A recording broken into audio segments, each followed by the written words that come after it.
He shaped the sound of a generation, yet remained largely unseen. While others dazzled in sequins and spotlights, Benny Andersson quietly built the soul of the music behind the glass. From silent studios to world stages, he witnessed the rise, unraveling, and rebirth of one of pop's most iconic bands. But Benny's story isn't about fame or glitter. It's about exhaustion, regret, fractured love, and the silence that followed the applause. After decades of speculation, Benny has finally spoken, revealing a truth deeper, sadder, and more intricate than anyone imagined. His legacy is invisible yet indelible. Early roots in Stockholm. Born on December 16, 1946, in the Vasan district of Stockholm, Benny grew up in a working-class home where music was cherished but not a career path. His father, a civil engineer, and his grandfather, a self-taught musician, introduced him to the accordion at 6.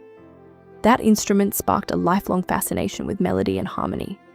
Unlike peers chasing stardom, Benny wanted to understand music itself. He learned piano by ear, replicating songs after 1 or 2 listens. By 10, he was performing for family and school, already recognized for his sensitivity to tone and emotional nuance rather than showmanship. The Heap Stars and early success. In 1964, 18-year-old Benny joined the Heap Stars, a Swedish rock band often called Sweden's Beatles. His arrival transformed the group's sound, producing chart-topping hits like Sunny Girl and Wedding, penned by Benny himself. Beyond writing catchy tunes, he developed a mastery of studio arrangement and live performance. His peers began to recognize him as the band's musical brain. Quietly, he also learned the commercial and technical intricacies of the music industry. Benny was building not just songs, but an understanding of music as craft, a foundation that would become crucial when he later co-founded one of the world's most enduring pop bands. Meeting Björn, a partnership begins. In 1966, a chance meeting at a friend's party changed everything.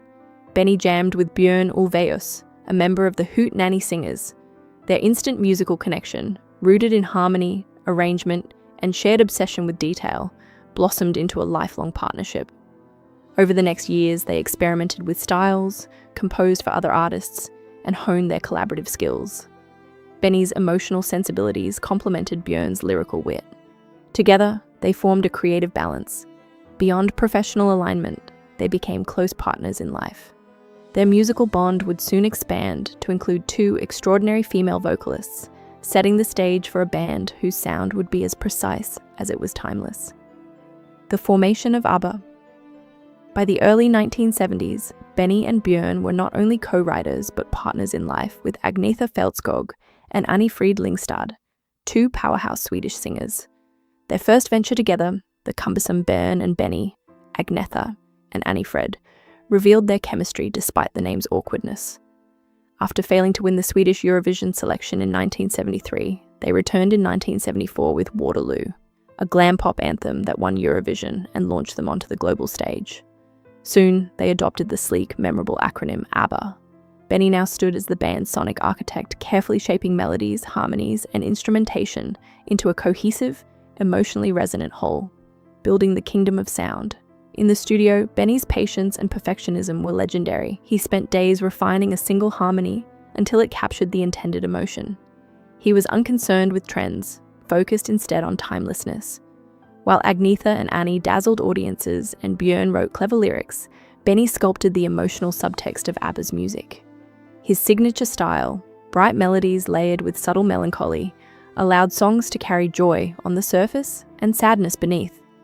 Hits like Knowing Me, Knowing You, and Fernando exemplified this duality.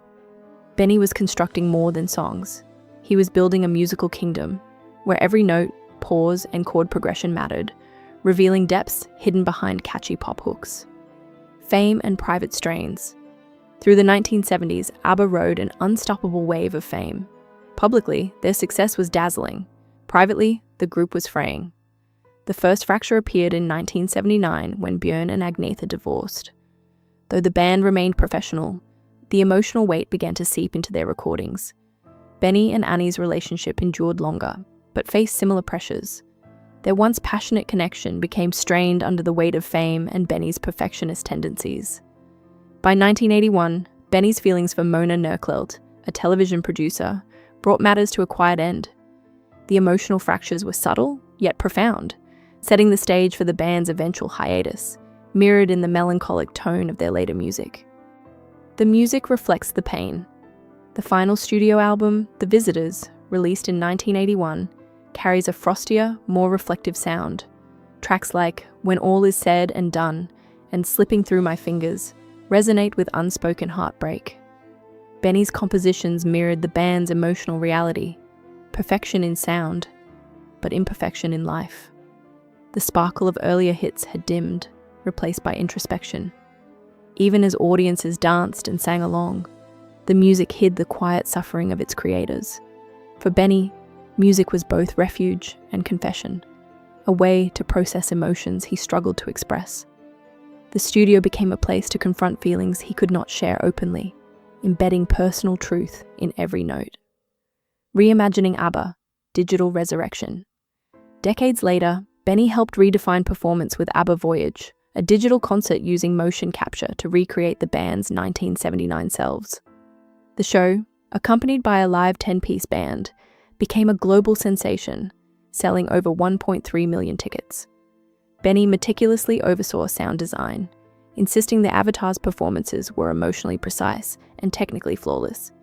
Despite a $1 billion offer for a live tour, the band declined, choosing authenticity over spectacle. Like Benny himself, the digital avatars didn't need to be physically seen to make an impact. The music remained at the center, conveying the same emotional depth that Benny had crafted decades earlier in the studio. Benny's long-awaited truth. Now 78, Benny has spoken openly about decades of emotional restraint. Music was his language for feelings he couldn't articulate. He admitted, "I gave my best lines to songs, not to the people who needed to hear them from me." This honesty reframes our understanding. Benny wasn't aloof or cold. He was human, navigating fear and vulnerability behind the public facade of success. His silence wasn't absence, it was caution, a protective shell that preserved his craft even as relationships faltered. By revealing his inner world, Benny offers closure, helping us understand that ABBA's songs were more than pop. They were lifelines through complexity and heartache. The legacy of emotional resonance. ABBA's enduring appeal lies in this complexity. Benny's blend of brightness and melancholy allowed listeners to experience joy and sadness simultaneously, reflecting the human condition. The music was never just entertainment, it was an emotional map, a way to navigate love, loss, and longing. Benny's perfectionism ensured every note mattered, every harmony communicated feeling. While the spotlight often focused elsewhere, his fingerprints are unmistakable. The band's legacy proves that visibility isn't necessary for impact. Benny's work teaches us that true artistry lies in authenticity, subtlety, and the courage to channel private emotion into universal expression.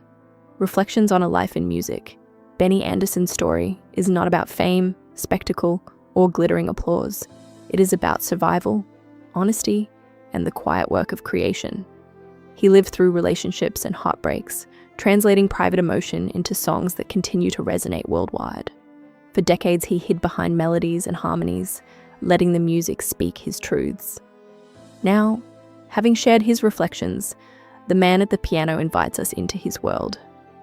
ABBA's songs endure not as polished fantasies, but as real, complicated, and deeply human creations. Benny's legacy is a testament to emotional courage, proving that sometimes the most powerful presence is the one that operates behind the scenes,